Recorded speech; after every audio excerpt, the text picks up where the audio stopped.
Hello to all my friends out there. So today is day one of the low carb diet. I will be going on the low carb diet for the next 2 days after this. This is day one.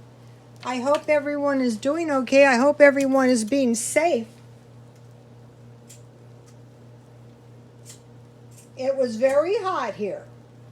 If you would like to see what I have been griping about, go to my Instagram and I posted a picture of myself. Yes, I was extremely hot and miserable. I posted four pictures of the family fish, and like it's always something with the fish. The filter broke. We had filter issues where the filter sucked up the fish. Yes. Here is my tasty cheese frittata. And then I posted a picture of the dog, and my son bought the dog an ostrich bone. He loves it. He really loves it. He's carrying it all over so no one can take it from him.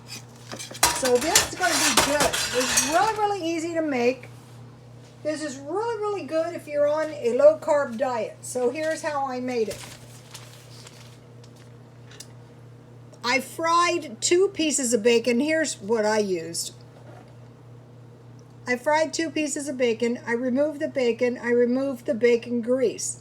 Then I added margarine. And in my pan, I melted margarine. And I made sure there was margarine on the side of the pans as well as the bottom so I could get my frittata out of the pan.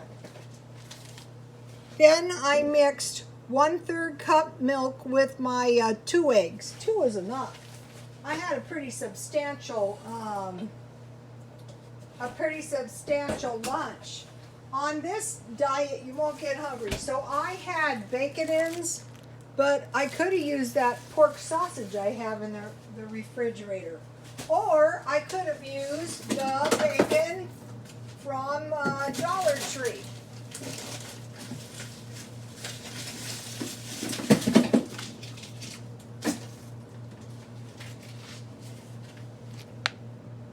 If you guys saw my cheap meat video. Okay. So I mixed the egg and the milk together, and then I put green chives in my eggs. And then I poured my eggs into the pan with the margarine. And then I topped my eggs with some good cheese. Some good cheddar cheese. Not cheddar cheese, it was Swiss cheese. I bought some good Black Label Swiss cheese, and I just put it all over the top.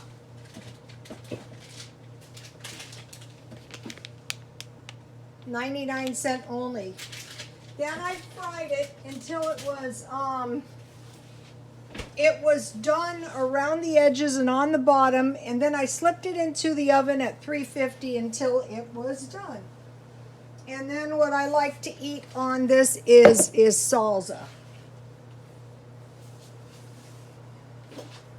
And I had powdered milk mixed up, so that's what I used for the milk. Now, let's see. I have some tea. And today I got this English breakfast tea at 99 cents only for 50 cents. So I said, oh, good, because this is a good brand. And I got it for 50 cents. I also got a package of napkins for 50 cents. I go, good. I'm never going to get over this toilet paper and napkin thing. That was like a misery to me. So, okay, the fish seem to be okay, and we're hoping no one gets there. You need at least 5 fish for a school.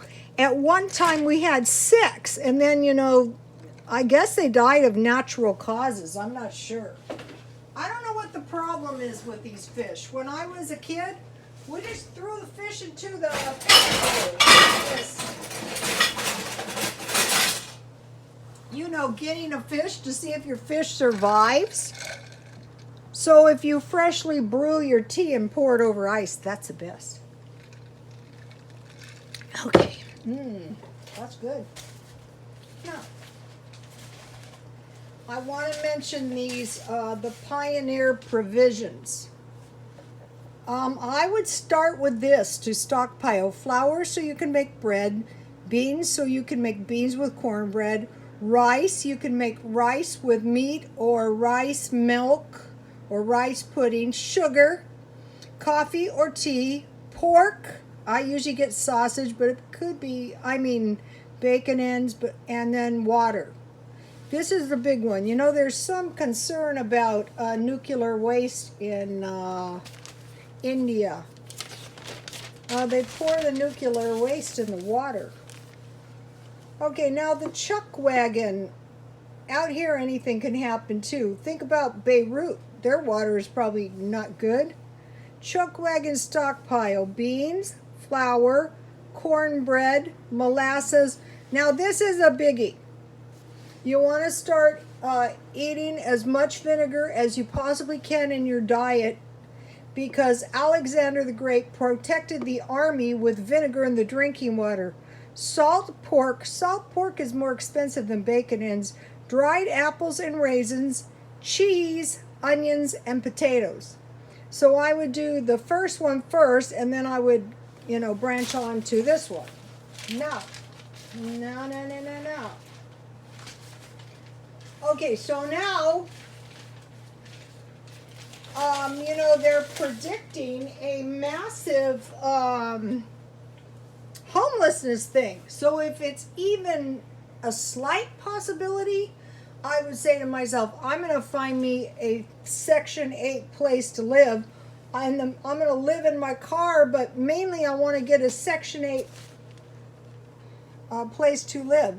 So I looked up, can I get Section 8 with no income? If you don't earn income to pay your rent or mortgage, you may qualify for the Housing Choice Section 8 voucher program. Section 8 vouchers are distributed through a local housing agency, PHA, based on families' total annual income and family size. So what I would do is I would call 211, or you can just go Section 8 and do a search. How much money can I have in the bank on Section 8? Section 8 vouchers are portable, so if you receive a voucher, you can take it. The answer to that question was 5,000, but I'm not sure about that. Section 8 vouchers are portable, so once you receive a voucher, you can take it anywhere in the United States that has a public housing authority which can administer the voucher. So like if you were to get a Section 8 here, there was no Section 8 before this pandemic. There was like a 5-year waiting list because we had a lot of immigrants from Iraq here. And other immigrants, who have the Section 8 because they have kids. So once you get that, you can go to a different area. And then check out cheap RV living. Okay, the thing about cheap RV living is it shows you can possibly live in a car. It gives you lots of tips on RV parks that are free or places. One thing very important is park in the shade.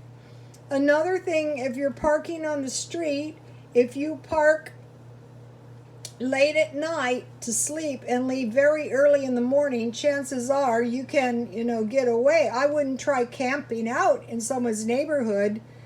Find places you can park all day. I've been walking 2 hours a day. I wanted to mention, I think the unhealthiest thing ever is being cooped up all day, and so I thought I'm just going to have to find ways to get outside and do the walking 2 hours a day now while I can. I watch videos on people who are like 90 and the metabolism is so slow they essentially have to walk all day. So if you're older, you have to, and it is not good to sit in the house all day. It's better to get out. Find places, you used to be able to go to the library, shopping centers, not anymore. You've got to find things like parks, outdoor shopping centers, free RV parks. A casino has parking garages. You can park your cars in some of the parking garages. Now, this is important.